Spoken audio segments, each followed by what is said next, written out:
When a group of friends stumbles upon an abandoned cabin in the woods, what they uncover inside turns their dream vacation into a nightmare they'll never forget. Hi, my name is Maya. I'm 25 years old, living in the city with my boyfriend Kevin. Honestly, things have been tough lately. Kevin lost his job a few months ago, and money has been really tight. We had been staying with my parents for a while to get back on our feet, but you know how it is living with parents as an adult, it just starts to weigh on you after a while. You feel like you've lost your independence. Kevin was going stir-crazy just sitting around the house all day. We both were. So when we saw this suspiciously cheap apartment listing on Craigslist, it seemed too good to be true. But Kevin was desperate to get us out of my parents' place. I'll admit, I kind of loved the idea of having our own little nest again, a fresh start. Despite the little voice of doubt in the back of my mind, we took it. I should have listened to that voice. It all started out pretty mundane and normal at first. The apartment was nothing fancy, just a basic one-bedroom in an older building on the rougher side of town. But it was clean, the landlord seemed nice enough, and hey, we could actually afford it. Those first few days we were just relieved to be out on our own again. We went to the grocery store, cooked dinners together, and binge-watched some shows on Netflix in the evenings. All that simple, blessed normalcy. We had been craving petty disagreements about leaving dishes in the sink, or whose turn it was to take out the trash. I missed those silly arguments when things started to go wrong. It probably began around the fourth or fifth night. I woke up sometime after 11 p.m. to use the bathroom. As I was coming out, I heard the most terrifying sound of women screaming. No, screaming doesn't even describe it properly. It was this blood-curdling, ripping shriek of pure fear and agony. It made my blood run cold. I shook Kevin awake in a panic. Did you hear that? Someone's in trouble. We have to call the police, I said. He tried to calm me down, saying it was probably just a TV or something from another apartment. But I knew what I heard. It wasn't normal. Right then, there was frantic knocking at our door, and I nearly jumped out of my skin. Kevin motioned for me to stay back as he carefully went over and opened it a crack. It was our landlord, Mr. Kozak. He had this disturbingly casual smile on his face as he said, "No need for alarm, folks. Just a little disagreement between a couple of tenants. But it's being taken care of, so no need to call the authorities, okay?" The way he said it with such a total lack of concern was so bizarrely off-putting, almost like he was amused by the whole thing. I shivered despite the warm night. "If you're sure, mister," Kozak, Kevin said uneasily. "We'd still hate to be a bother. We can call if anything else comes up." "Oh, there's no bother at all. But please, if you do happen to see or hear anything unsettling, don't go calling the cops, please. That never ends well for anyone, mister." Kozak chuckled as if he just told a hilarious joke. "You two seem like such a nice, smart young couple. Why don't you just give me a ring directly if any future unpleasantness arises?" "I'll get it sorted out," he gave an overconfident wink, then without another word, turned and headed back down the dingy hallway, whistling some eerily cheery tune. The look Kevin and I exchanged in the wake of that supremely unsettling encounter said it all. We both knew deep down that something was deeply wrong here with Mr. Kozak, with this whole place. But what choice did we have? We were broke and hadn't even unpacked all our things yet, so we tried our best to just ignore it. Chalk it up to the landlord being some eccentric old man and hope things didn't get any weirder. Oh, how I wish I could go back to the naive mindset of those first few nights, unburdened by the sickening realizations that were still to come. It started with the small things at first, like hearing strange noises in the night. Not just screams this time, but occasional muffled thumps and the sounds of people frantically running up and down the halls, always at the most unholy hours between midnight and 4 a.m. Whenever I brought it up to Kevin, he got this glazed, half-asleep look in his eyes and denied hearing anything out of the ordinary. Part of me wondered if he was just trying to reassure me, to cling to some sense of normalcy in our new home. Another part of me knew he heard those noises too, and was just as terrified as I was. Then more bizarre events started occurring. Strangers would randomly knock at our door at all hours, just dazed-looking men reeking of booze or worse, muttering about Mr. Kozak said it would be okay, or this is where I'm supposed to go. We stuck to the cardinal rule of never opening the door to those sketchy individuals, but the implications of what they were showing up for made my blood run cold. Kevin and I didn't even want to voice our darkest suspicions out loud. Despite the escalating weirdness, we both felt so trapped. Neither of us had jobs at that point, and we had blown what little savings we had on the move and security deposit. Where the hell else could we go? Then came the night that fully shattered any remaining illusions, the night that pushed us past the breaking point. I woke up around 2 a.m. to Kevin tossing and turning, mumbling incoherently in his sleep. I tried to gently shake him awake, growing more frantic as he wouldn't rouse. Finally, his eyes flashed open, wild and unfocused. He looked right through me with zero recognition. "Kevin, babe, what's wrong? You were having a nightmare." That's when I heard it. The unmistakable sound of a young woman crying, sobbing in pure hopeless despair. It seemed to be coming from the apartment next door. My heart stopped as I realized whatever nightmare had been plaguing Kevin, he likely heard those cries too. We had the same horrific implications about what they meant. I wanted so badly to run out there, pound on that door, and demand to know what kind of depraved stuff Mr. Kozak was up to in this godforsaken place.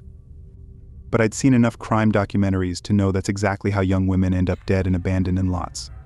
So we just sat there, petrified, listening to those tormented wails that went on forever. Eventually they trailed off into a deathly silence, even more chilling. I knew deep down we couldn't spend another night in this waking nightmare. Not after that. The next morning we packed up as quickly and quietly as humanly possible. I didn't even care about getting the security deposit back at that point. Nothing was worth sticking around that hellhole a second longer. As we were dragging our meager belongings out to the cab, Mr. Kozak emerged from the shadows and flashed that same sickening grin. "Leaving so soon? I do hope every accommodation was to your liking during your stay," he said, letting out this wheezy chuckle that made my skin crawl. Kevin urged me past without a word or eye contact. We never looked back. So there you have it. We got out, but so many mysteries remain. Just what kind of unspeakable depravities were happening behind those paper-thin walls? Who were those poor souls we heard screaming and crying out so desperately? And most of all, what did Kozak mean by accommodation? Was he implying we were somehow complicit by our silence, by witnessing those horrors and doing nothing? I try not to dwell on it, but those questions still haunt me. If only we'd had the resources to go somewhere else right away. If only we'd found the courage to report Kozak, no matter how ominous his warnings. If only. In the end, I suppose we'll never know the full truth. But one thing's for certain from now on, we're never taking too good to be true apartment listings on Craigslist ever again. Some horrors are better left undiscovered.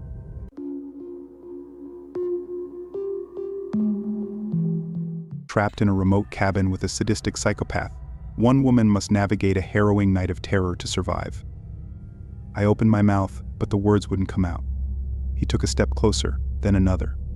That's when he pulled something from behind his back, something long and metal reflecting the moonlight. Oh God, it was a gun. Looking back, I should have screamed, tried to run, called the police, anything. But I just lay there paralyzed as this man from Craigslist walked across the room towards me. I squeezed my eyes shut as he leaned over the bed, waiting for him to pull the trigger or plunge a knife through my chest. But he didn't do either of those things. I opened my eyes to find Steve's face just inches from mine. His rancid breath overwhelmed me as his cracked lips parted in a sick grin. Before I could react, he was on top of me, his huge frame pinning me down effortlessly. He laughed as I squirmed and writhed underneath him, like he enjoyed the struggle or something. Then he did something that will haunt me until my dying day. He leaned in and ran the barrel of the gun across my cheek, then down over my lips, letting it linger there as I whimpered before finally pulling it away and pressing the cold steel against my temple. "Do everything I say, and you'll make it out of this alive," he growled. "Understand?" I managed a frantic nod, tears streaming down my face at this point. He pulled me up by my hair, shoving me towards the small bathroom. "Get in the shower," he commanded, motioning with the gun. "And don't think about trying anything funny, or I won't hesitate to put a bullet through your head." I felt utterly humiliated as I stripped off my clothes, Steve's eyes raking over every inch of my bare skin. He ordered me to turn on the water, making me stand there shivering and naked under the stream while he watched from the doorway. Eventually he barked at me to wash myself, and I obeyed, choking back sobs the whole time. Once he was satisfied, he threw a towel at me and told me to dry off. I can't begin to explain the sheer terror that gripped me as I stood there, soaking wet, knowing I was at the complete mercy of this psychopath. Steve ordered me to sit on the edge of the bed, staring intently at me the whole time, as if daring me to make a wrong move. The minutes stretched into an eternity as he paced back and forth, muttering to himself under his breath. Finally, he stopped and looked directly at me with those cold, dead eyes. "Now you're going to do exactly what I say, no questions asked. And maybe, just maybe, I'll let you live." He pointed the gun at my chest again. "Stand up and get dressed. We're going for a little drive."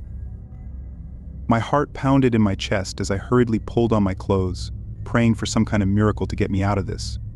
But deep down, I knew that once Steve had me in his car, there would be no escape. The drive through the deserted streets felt like a surreal nightmare. Steve kept one hand on the wheel and the other on his gun, eyes flicking over to me every so often as if to remind me who was in charge. I had no idea where he was taking me, but the destination didn't really matter. All I could focus on was the gun and the unspoken threat it represented. Finally, Steve pulled into a secluded parking lot and cut the engine. "Get out," he ordered, motioning with the gun. My legs felt like jelly as I climbed out of the car, my mind racing with possible escape plans, all of them ending in a bullet to the head. Steve led me towards a dilapidated building, pushing me inside and down a dark, narrow hallway. My heart sank as we reached a door at the end, and he shoved me inside, locking the door behind us. The room was small and windowless, with a single bare bulb casting eerie shadows on the walls. Steve ordered me to sit on the bed, then began pacing again, the gun never leaving his hand. "You're going to stay here until I say otherwise," he snarled. "Don't try to escape, don't try to call for help. I'll be watching, and if you do anything stupid, I will kill you. Understand?" I nodded numbly, too terrified to speak. Steve left the room, locking the door behind him. I was alone, trapped in this nightmare with no way out. Hours passed, though it felt like days. I huddled on the bed, trying to stay calm, but the fear and anxiety were overwhelming. Every creak of the floorboards, every distant sound made me jump, terrified that Steve would come back and carry out his threats. Finally, the door creaked open, and Steve walked back in. He looked at me with a twisted smile. "You've been a good girl," he said, almost mockingly, "so I'm going to let you go. But remember, if you ever tell anyone about this, I will find you and kill you. Understand?" I nodded frantically, desperate to be free of this nightmare. Steve motioned for me to stand up and follow him. He led me back to the car and drove me to a random street corner, shoving me out of the car without another word. As he drove away, I collapsed on the sidewalk, sobbing uncontrollably, grateful to be alive but forever haunted by the events of that night.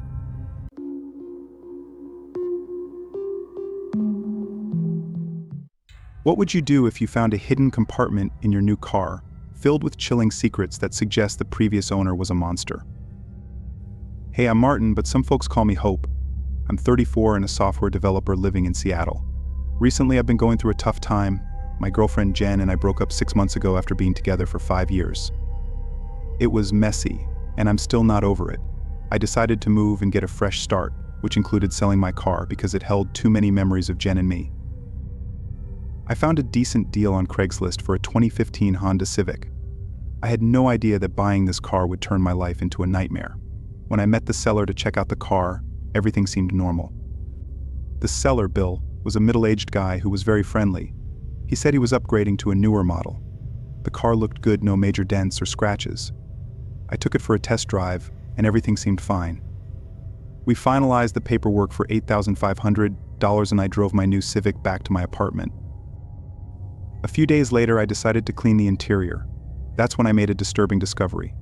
Underneath the back seat cushions, I found a hidden compartment. It was a small door carved into the trunk area, leading to a tiny enclosed space between the rear seats and the trunk. I couldn't understand why a regular car would have something like this, unless it was for a sinister purpose. When I looked inside the cramped compartment, I felt sick. It smelled of stale sweat and something more sinister. Shining my phone's light inside, I saw streaks of dried brown liquid that looked like blood. Feeling nauseous, I quickly closed the compartment and stepped back, overwhelmed with dread. What terrible things had the previous owner, Bill, done with this vehicle? Had he used the secret room to transport victims he had harmed or killed? The questions swirled in my mind, each more horrifying than the last. I realized I was now connected to something deeply disturbing and possibly criminal. Part of me wanted to go straight to the authorities to report my finding and put as much distance as possible between me and whatever depravity this vehicle had witnessed. But another part of me, influenced by crime shows and horror movies, worried that coming forward might make me a person of interest, even a suspect. so I did nothing for the time being. I tried my best to go about my daily life and not think about the ominous secret compartment, but how could I not? Every time I opened the trunk or slid into the driver's seat, I was assaulted by phantom smells and visions of unimaginable horrors. The subtle stain of dread resurfaced, leaving me uneasy and tormented by morbid hypotheticals. Restless nights were punctuated by vivid nightmares, visions of being trapped in that cramped, sweaty compartment, banging hopelessly on the door, gulping stale air as my cries for help went unanswered. Other times I dreamt I was Bill, a mild-mannered monster calmly shuttling my unspeakable cargo to its grim destination. Awake, I began noticing small details about the vehicle that had previously escaped me. A splotch of reddish-brown discoloration in the trunk lining, strange symbols etched into the underside of the dashboard, and the faint acrid scent of chemicals lingering in the cabin's recirculated air. Each observation fed the cycle of dread and fueled my imagination to even darker places. After a week of inner torment, I decided I couldn't live like this anymore. I would remove the wretched compartment, scrub the vehicle clean of any lingering remnants of its prior purpose, and be done with it once and for all. Armed with a toolkit and a bucket of industrial cleaner, I set about dismantling the hidden room. As I carefully pried away its flimsy wooden panels, I knew my plan was doomed to fail. Tucked amid the sickly beige upholstery was a small cardboard box. Its contents promised to further unravel what remained of my sanity. Inside, I found handwritten notes scrawled in what seemed to be chicken scratch. Pages and pages of rambling, half-coherent screeds vacillated between records of apparent daily minutiae and grandiose proclamations about bearing witness to an ethical truth. Certain chilling phrases leapt off the page, they're everywhere, hiding in plain sight. Horrible, unblinking eyes peering through the veil at all times. Can't let them steal my essence, not after coming this far. Another page, decorated with strange symbols reminiscent of those on the dashboard, read the time of transformation draws near. The offering prepares the vessel to shrug off its withered husk and be remade anew, incorruptible and eternal. As I read on, slack-jawed in disbelief, it became clear these were no ordinary unhinged ramblings. Something larger and far more insidious bound them together. As I sit here clutching those cryptic pages, part of me wants nothing more than to shove them back into the shadows and return to blissful ignorance. To move on from this existential detour and find some semblance of normalcy again, pushing bile-inducing questions of cosmic dread from my mind. But another part, call it sickening curiosity, or a deficit of self-preservation, feels inextricably drawn to unraveling this disturbing saga, even if the truth is too horrific to behold. For now, the mysterious compartment sits reopened in the car, almost daring me to keep pulling at its sickening threads. While part of me craves a return to blissful ignorance, another part can't resist the lure of the unknown.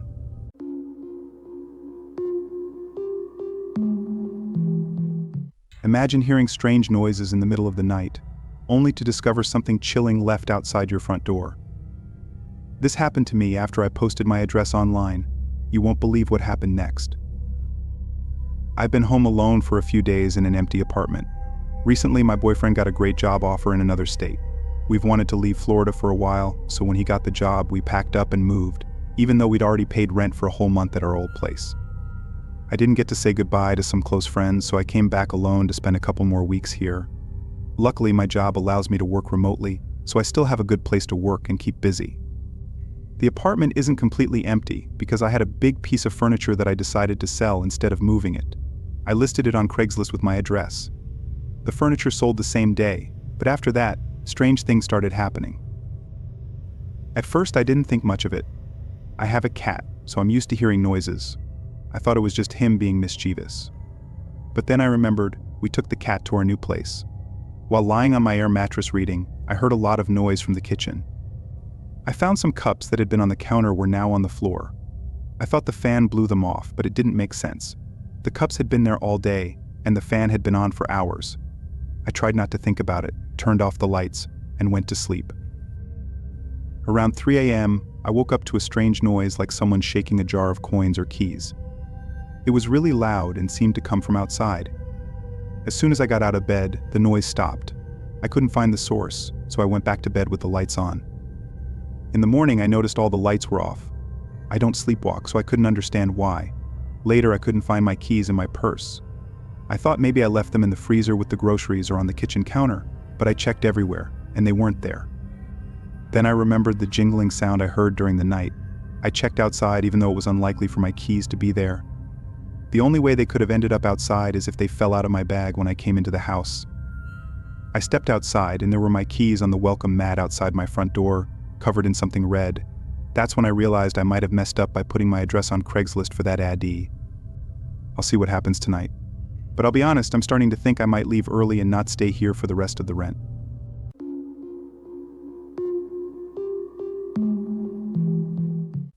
I thought I was just buying a phone, but what I found on it turned my life upside down. Watch as a simple Craigslist purchase leads to a horrifying discovery that will make you think twice about secondhand deals. My current phone has become a bit slow, so I decided to buy a new one from Craigslist. Within a few minutes, I stumbled upon what seemed like the perfect deal, a brand new iPhone 12 for just $400. So I tried to contact the seller right away. However, they didn't respond. I found it a bit odd but brushed it off, thinking they might be busy. I kept messaging him but still got no reply. Eventually he did respond but only sent me his address and nothing else. When I replied, he didn't say anything more and just kept ignoring me after giving me the address. The next day, I made a dumb decision and went to his house. As I drove down the rough street, it looked like no one lived in any of the houses, but I ignored it and went to his place. The house was dark, and the wood looked old and bumpy. As I walked to the front door, I saw the grass was tall and rough, almost up to my knees, like a whole foot high. When I got closer to the front door, it just swung open. Then, out of nowhere, the guy came out and yelled, "Do you want the phone or not?" He had a deep voice. I said, "Yeah, I have $400 in cash. Is that okay?" He grabbed it from me and slammed the door in my face. I started yelling, "Hey man, what's going on?" I was getting angry and upset at the same time, not knowing what to do. He kept me waiting at the door for what felt like a really long time. Eventually, he opened it just enough to hand me the phone. I took it and said thanks. Then I turned around and walked away. I didn't hear him close the door. When I started my car, I looked back and saw him still staring at me. It gave me the creeps, so I pushed down hard on the gas pedal and sped off down the street. When I got home, I was too tired to set up the phone. I fell asleep as soon as my head touched the pillow. When I woke up and turned on the phone, I noticed something odd. It was still logged in with the previous owner's account, probably the creepy guy who sold it to me. Feeling a bit nosy and curious, I opened the phone.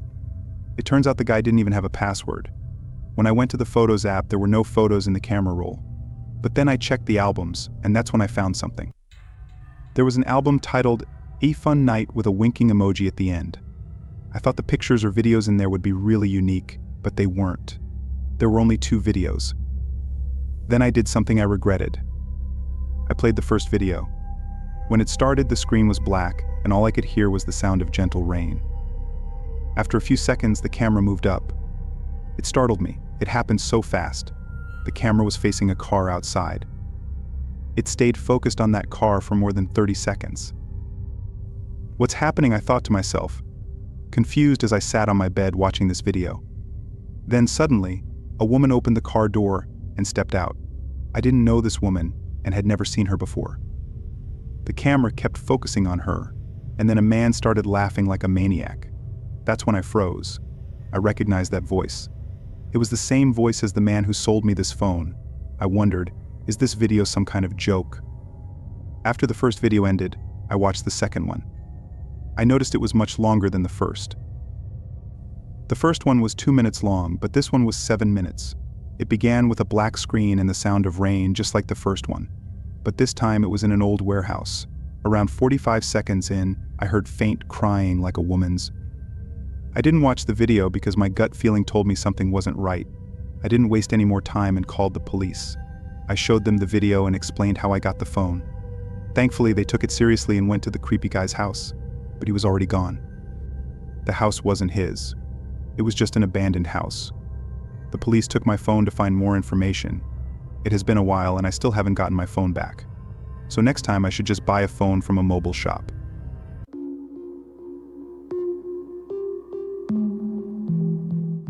A routine walk in the park turned into a race for survival when I stumbled upon an abandoned cabin and a desperate girl inside. What happened next is straight out of a nightmare. Stay tuned to find out more. I often go for walks around my neighborhood, But this time I decided to explore new territories. One day I found out there's a park a few miles from my house. The park is really big, with lots of trees and open spaces. I'm pretty sure there are more trails than I even know about. As I was walking around enjoying the sights, I spotted the opening of a trail that seemed different from the ones I usually take. It really caught my eye, so without thinking much, I started exploring it. It was getting darker, probably just after 7 o'clock, and because of that, I wasn't planning on going too far from the main path. The park had a rule that everyone needed to leave by a certain time. Also, I didn't want to be alone in the woods when it got dark.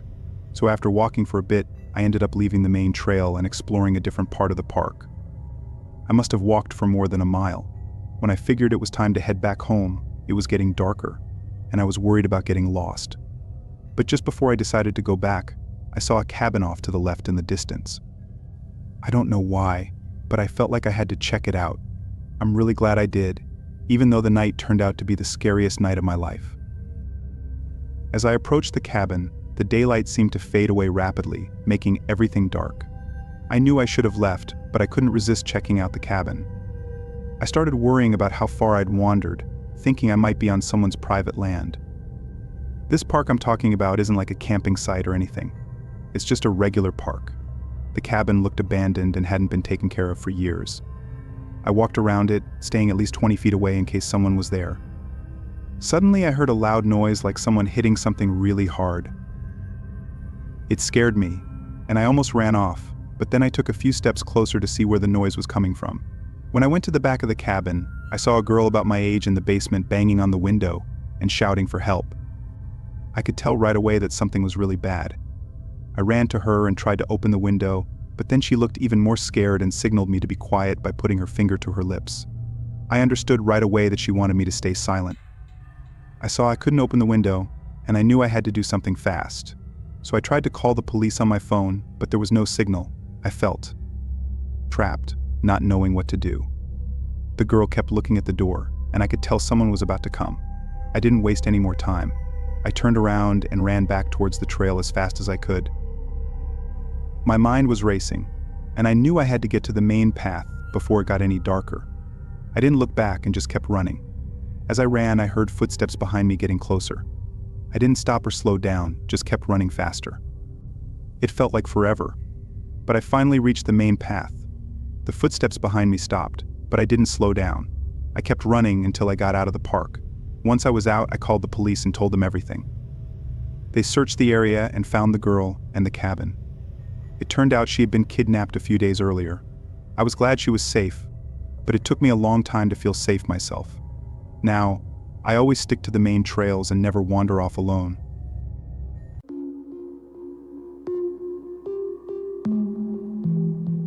An innocent stay at a quaint motel took a terrifying turn when I woke up to find the owner standing at the end of my bed. Their reason for being there was more bizarre than you could imagine. Don't miss this unsettling tale. 2 years ago, my girlfriend and I went on a road trip. We were supposed to drive for 2 days. At the end of the first day, we stopped to sleep at an old motel. It looked cool with lots of colors, small trees, and plants everywhere. An old couple worked there and said they owned the place. They were nice, and we talked about our trip. Then, we went to our room and unpacked. The room wasn't very nice, to be honest. It was old and not updated, but we felt happy staying there because the old couple was friendly, and we wanted to support them. My girlfriend and I watched TV for a while before we got tired. Then, I turned off the TV and lights, and we went to sleep. In the middle of the night, I woke up because I heard footsteps in our room. I was still sleepy, so I looked around but didn't see anything and went back to sleep again. Later, I woke up again feeling like someone was watching me. I looked up and saw the old couple standing at the end of the bed, smiling at me. I felt like I was going to have a heart attack. I asked them why they were there. The old woman said they were just checking if we were sleeping well. I thought they were crazy. My girlfriend said she was calling the police and took out her phone. The old man apologized and said it wasn't necessary, but she called the police anyway. I told the old couple to leave our room. They kept saying sorry and then left. The police arrived within a few minutes.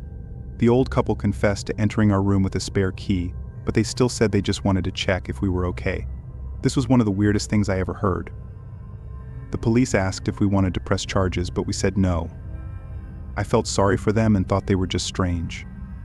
The rest of our trip was good, but now whenever we stay at a hotel, we make sure to check the door twice.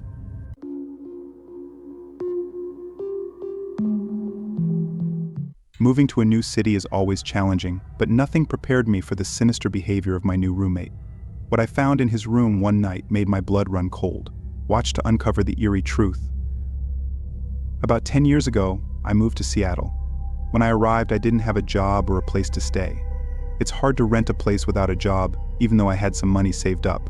I didn't have many choices for where to live. So I looked at ads on Craigslist and Facebook, but it was rare to find a place that would let me rent it. Then one day I found a room to rent on Craigslist. It was one room in the basement of a house, and it had its own bathroom. It cost a lot, even though it was just a room. I believe it was about $800 per month, paid up front. When I got there, the landlord welcomed me and gave me a tour of the house. The house was pretty old, and there wasn't a living room, only a kitchen and laundry room that everyone shared. Upstairs, there were 3 bedrooms, and downstairs, there were 2 more. At the time, 3 other people lived there, and they all seemed friendly when I first met them. There was an older man called George, a young woman named Angela, and a guy in his mid-30s named Kirk. I didn't talk to them much because I was busy moving in and searching for a job. The first few days were kind of boring. I'd see the other roommates around, but we didn't really talk much. It wasn't until about a week later that things got strange. I remember one day when I came home and noticed Kirk was acting weird. He looked a bit upset, kept walking around in the kitchen, and when he noticed me, his mood changed instantly. He said hi with a smile. That night I heard odd sounds coming from Kirk's room. His room was in the basement, close to mine. It sounded like he was moving furniture or something. That was definitely a warning sign. In the morning I went to make coffee, and Kirk walked in. We didn't speak, but there was a weird feeling in the air, and I felt really uncomfortable, though I couldn't say why. In the following days, I began to notice more strange things about Kirk. He would often come home late at night, and I could hear him talking quietly to himself in his room. I thought he was on his phone at first, but that didn't seem right. I'm pretty sure he was talking to himself. One night I woke up to the sound of screaming. It was coming from Angela's room. I got out of bed and ran towards the room, but as I got closer, I could hear Kirk's voice, and he was saying something to Angela. I didn't know what to do, so I stayed back and listened. After a few minutes, the screaming stopped, and everything went quiet. I couldn't sleep for the rest of the night. In the morning, I told Angela what happened. She looked really scared and didn't want to talk about it. I knew something was really wrong, but I didn't know what to do. I thought about calling the police, but I didn't have any evidence that something was really wrong. In the following days, Kirk seemed to get even worse. He would get angry over small things. Then about a week later, Kirk stopped coming out of his room altogether. I was starting to worry about my safety and the safety of the other roommates. It wasn't until a few days later that everything got really bad. When I came home from work, I found George sitting on the front porch, looking very upset. He told me he went into Kirk's room to ask him to turn down the music, but he found something really scary. There were knives and other sharp things all over the room, and there was a big stain that looked like blood on the floor. We called the police and told them what George found. They came and searched the house. They found out that Kirk had left. He probably ran away as soon as George saw his room. The police found proof that he was planning something really bad. They managed to find Kirk a few days later. He got arrested and faced charges.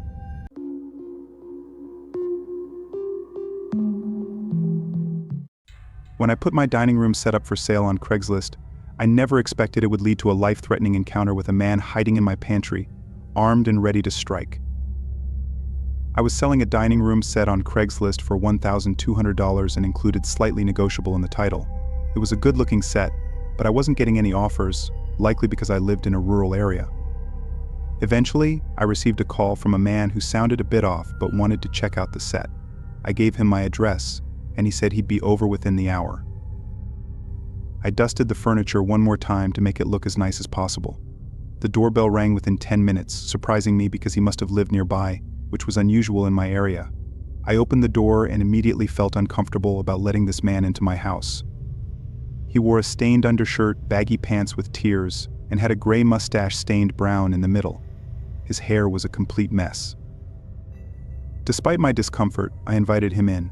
He immediately focused on the dining room set, walking around slowly, making weird sounds, and touching every inch of the furniture. To break the silence, I reminded him that the asking price was $1,200. He stopped, looked at me with an unnerving smile, and offered $500. I laughed at the insane offer, thinking he was joking, but his smile turned angry. I apologized and said $1,000 was the lowest I could go. He started acting even stranger, putting his hands to his head, making strange noises and pacing. He then looked at me with anger and hatred. Realizing this man wasn't right in the head, I needed him out of my house. I thanked him for coming, hinting it was time for him to leave, but he didn't move. His stare was full of malice. Fearing for my safety, I ran upstairs to my bedroom, grabbed my .45, and hid behind the wall, peeking into the dining room. The man was gone. I locked my bedroom door and called the police. While hiding, I heard sirens. I stayed put until the police arrived. I came out with my hands raised and showed them my ID. They asked me to wait outside while they searched the house.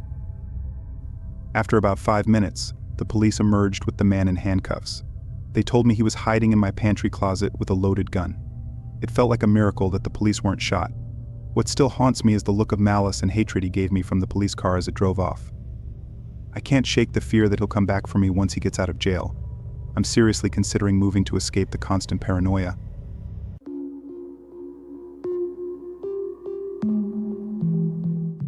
Imagine searching for your first apartment on Craigslist and finding yourself in an abandoned house with a menacing stranger leading you to a basement filled with horrors. This happened to Amanda. This is a popular story with my family and most of my friends.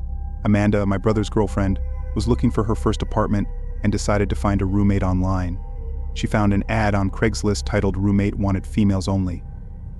The listing was for a room in a house for $225 a month, which was cheap for the area. The occupant described herself as a 23-year-old college student uncomfortable living with males.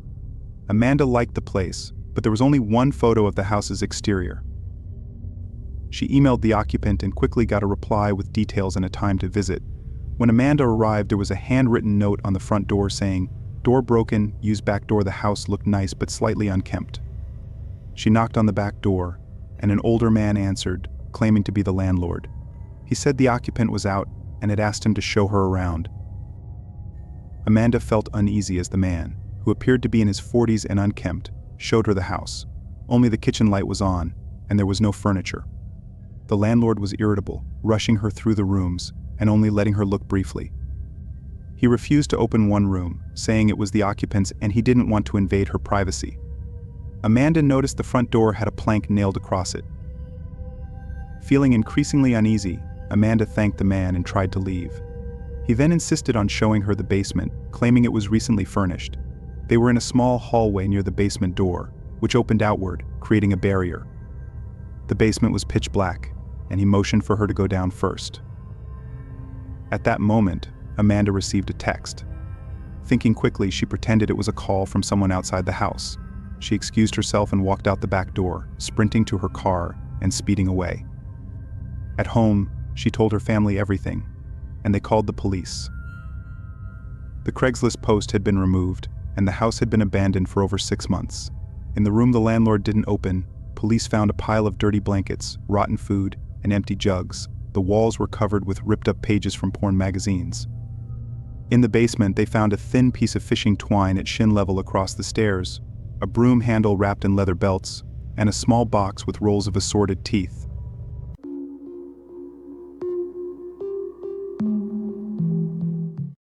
Selling a dining room set on Craigslist seemed harmless, until I found myself face to face with a dangerous man who left me fearing for my life and questioning my safety at home.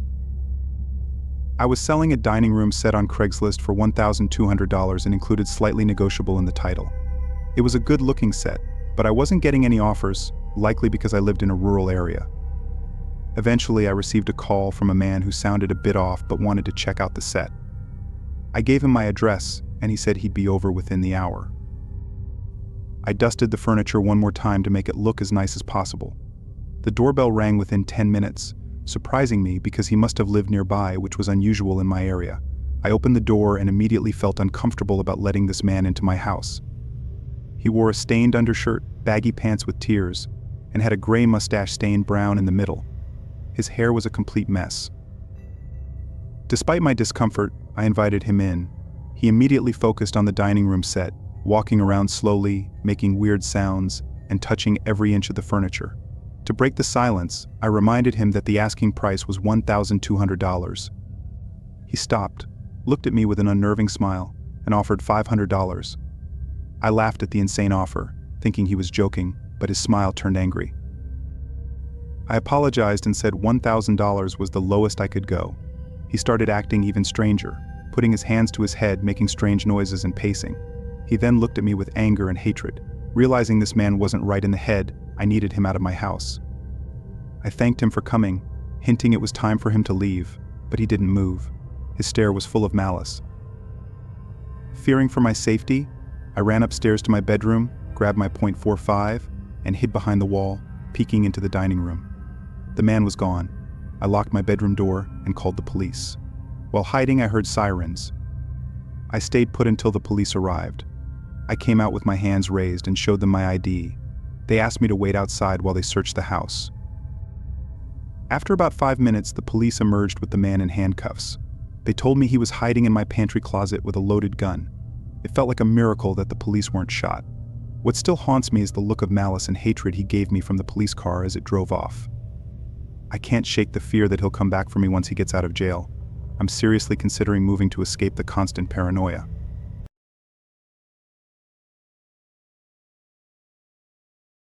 I have a Craigslist horror story that I'd like to share, serving as a cautionary tale for those using such websites. A few years ago, I was selling my old MacBook Pro laptop. It was still fairly new, and since I had received a new one from work, I decided to put it up for sale on Craigslist for $1,000. It was a reasonable price considering its condition and value. Within 24 hours of posting the ad, I received a text from someone expressing interest in buying the laptop. I confirmed the price of $1,000 and suggested meeting in a public place for safety reasons. The person proposed Walmart, which seemed like a reasonable choice due to its high visibility and foot traffic. However, what raised a red flag was the person's insistence on meeting at 10 p.m. or later, claiming they worked overnight shifts. Despite my reservations, I agreed to the meeting time. When I asked for their name, they identified themselves as Derek, providing only a vague description of being of average height with dark hair. Despite the uncertainty, we settled on meeting at 10:15 p.m. the following night at Walmart. Arriving shortly after 10 p.m., I parked in the middle of the parking lot, which by then was eerily quiet as the store was set to close at 11 p.m. I believe I texted Derek to let him know that I was at the agreed meeting spot. However, he didn't respond for a while, leaving me waiting and growing increasingly frustrated. It wasn't until around 10:30 p.m. that he finally replied, informing me that he would arrive in about 15 minutes. Despite my annoyance, I decided to wait patiently, hoping that selling the laptop would make it worth the wait. As time ticked by and it approached 11 p.m., I was on the verge of leaving when Derek finally texted me, claiming he had arrived and was at the back of the parking lot. Scanning the area, I couldn't spot him from where I was parked, eager to conclude the transaction. I drove towards the rear of the parking lot, where several cars were scattered randomly. Unsure which one belonged to Derek, I parked in a random spot and asked him again for his location. With no immediate response from Derek, I suddenly spotted a car approaching. Assuming it was him, I watched as it drew nearer, only to realize that the driver and passengers were all wearing black ski masks. Sensing danger, I swiftly drove away, prompting the car to follow me briefly. However, as we reached the front of the parking lot, I noticed a police car stationed there. Seizing the opportunity, I drove towards the police car, prompting the car behind me to make a hasty U-turn in the narrow parking island. Thankfully, the ploy worked, and the suspicious individuals disappeared. Relieved, I drove home and promptly blocked Derek's number. Subsequently, I removed my laptop from Craigslist and opted to list it on eBay instead.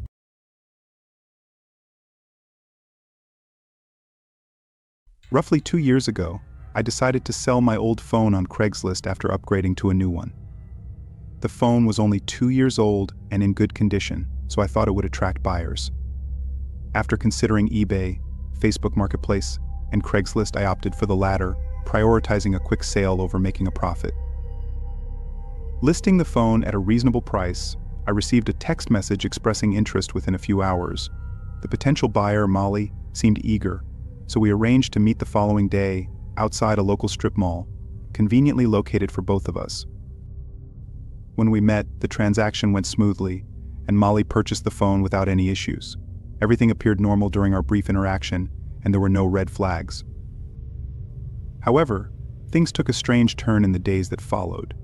Molly began texting me, initially asking me to come over and then inquiring if she could visit my place. It was unexpected and out of context, considering our interaction had been solely about the phone sale. At first I wondered if she had the wrong number, but then she mentioned my name, indicating she was indeed contacting me intentionally.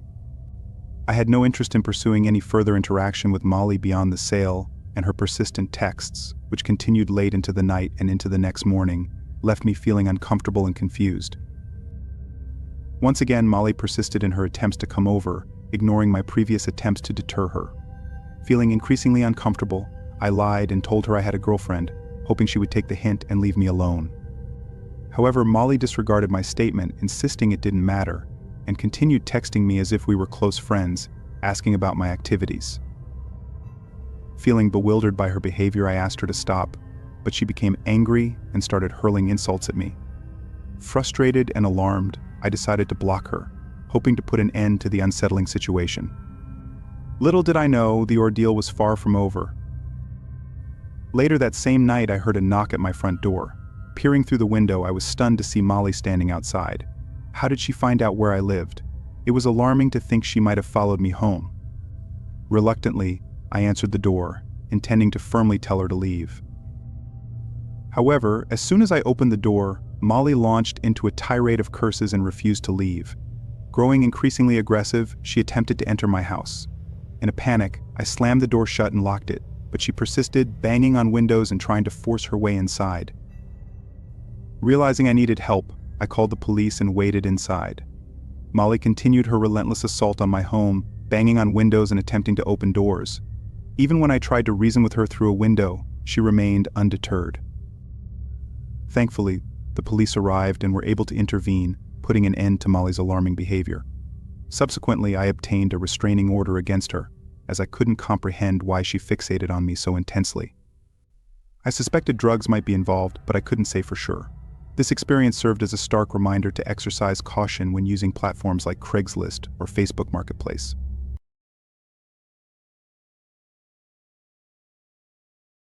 That night changed everything. Now every shadow holds their sinister secrets. In 2018, I experienced a divorce that left me with virtually nothing. I relocated to a small home, but it was empty. I lacked furniture, appliances, everything, really. The task of furnishing my place seemed daunting, particularly from a financial standpoint. So I saw this as an opportunity to find discounted items on Craigslist. My main focus was on big-ticket items like a couch and a TV. Finding deals didn't prove difficult. I reached out to a few sellers and made some purchases. During this process, I came across a listing for a TV stand posted for $40. It looked like a typical wooden TV stand. The seller, Matt, however, had specific conditions for pickup. He insisted it had to be after 9 on weekdays due to his work schedule, ruling out weekends entirely. While this arrangement still suited me, I found his strictness somewhat peculiar. I assumed this specificity was why the item hadn't been sold yet. I agreed to pick up the TV stand on a Wednesday at 9:30 p.m. On the appointed day, I confirmed with Matt and received his address. The town he lived in was unfamiliar to me, only mentioned in passing conversations. Soon I understood why. Most of the homes were dilapidated, with aging infrastructure. Even the streetlights were mostly non-functional. Pulling up to Matt's house didn't ease my unease. It matched the rundown appearance of the surrounding homes, illuminated only by a dim hallway light. I counted out $40 and tucked the bills into my pocket before stepping out of my car and onto his porch. As I waited for him to answer the doorbell, I glanced around his yard. It was cluttered with various items, garden statues, eclectic decorations scattered about. The porch itself was adorned with knickknacks and oddities. Then he opened the door. Matt was a tall and skinnier-looking man, probably in his 40s. I observed. He wore a tired expression, as if he hadn't slept in days. As he welcomed me inside, I could smell booze on his breath. If I'd known beforehand that this was who I'd be buying from, I never even would have come here, I thought, but it was too late for that now. As we walked down the hall, stuff was scattered all around the house. It wasn't like a hoarder's home you'd see on TV, but more like an abandoned house that had been trashed by random teenagers. When we reached the living room in the back of the house, he pointed at the TV stand. The room was barely lit, making it hard to see the condition it was in. "Any chance you could turn on the light for me?" I asked politely. Matt didn't respond, but walked over to the wall and flicked on a small lamp in the corner. It was around this time that I got a really weird feeling that something was wrong. And before I even got to look at the TV stand, I heard someone else behind me. Another man had come around the corner, standing next to Matt. He didn't say hello or anything, just watched me.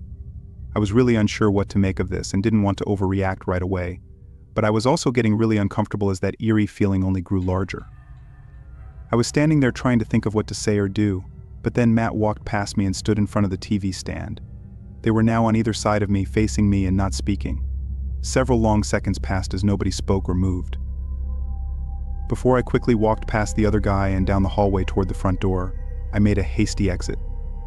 As I left, I heard them laughing in the room behind me, like this was funny, and as I got halfway to my car, the front doors slammed shut.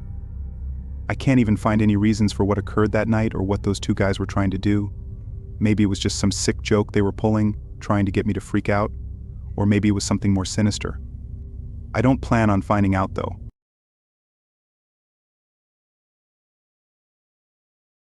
At 23, I was on the hunt for a studio apartment to rent.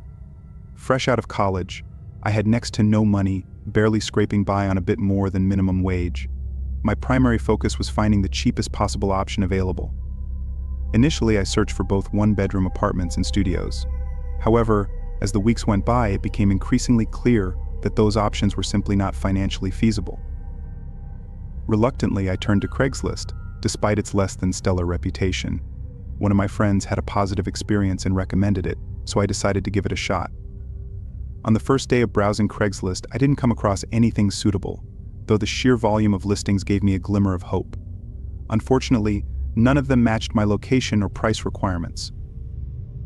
It was around the third or fourth day of searching that I stumbled upon a new listing that caught my attention. Located a few miles away, it was for a studio in a small apartment building. Despite the low-quality, pixelated pictures, I decided to investigate further, intrigued by the promising details. I reached out to the owner, who responded promptly, and we arranged a tour for later that evening at 7. In our brief exchange, nothing struck me as out of the ordinary about the owner. His messages were professional, and he appeared eager to show me the place. A couple of hours later, I got into my car and started driving over to the address he sent me. It's worth noting that I was aware beforehand that this wasn't a particularly nice area of our city, but it was the most affordable. Honestly, I didn't think it was too bad, although looking back, perhaps I was just being naive because it seemed like my only option. Upon arriving, I pulled up to a rather old-looking apartment building. Parking on the side of the street, I texted the man to let him know I had arrived, then proceeded to walk up to the front door. Not spotting the man anywhere, I buzzed the room and waited for a few seconds before the door unlocked. Stepping inside, I was greeted by a staircase in the middle and 2 rooms on either side. Before I could even glance at the room numbers, a voice echoed from somewhere above the staircase, informing me that they were on the 3rd floor. Assuming the man was addressing me, I began ascending the stairs. However, I couldn't shake the growing sense of unease at his absence from the door, especially considering how professional he had been in our text exchanges. Upon reaching the top of the steps, I found myself in a small hallway with 2 doors, one of which was open. I walked over and peered inside, only to find a man standing a few feet away, looking back at me. He greeted me warmly, shook my hand, and invited me inside. Yet my confusion was immediate. The place was clearly inhabited, with a couch, TV, chairs, and even food on the counters.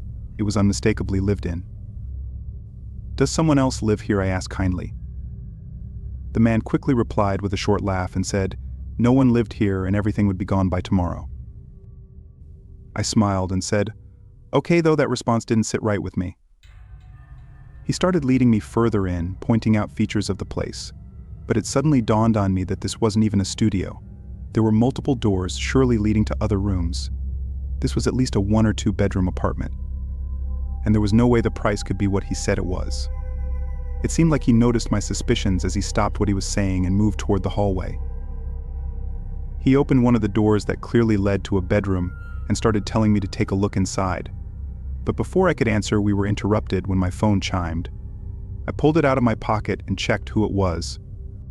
My face went pale, seeing it was from the man from Craigslist asking where I was. I looked up in horror, realizing what had happened, and I could tell that whoever this guy was in front of me knew that I'd figured it out. This terrifying moment passed, and the guy didn't move or say anything. He just stood and looked at me with a blank stare. After a moment, I hurried out of there and down the stairs, not hearing the guy follow. I got in my car and left, feeling horrified. I never even texted the actual man back, as I was no longer interested in staying anywhere near that place. And I didn't know if maybe he was in on it too, somehow.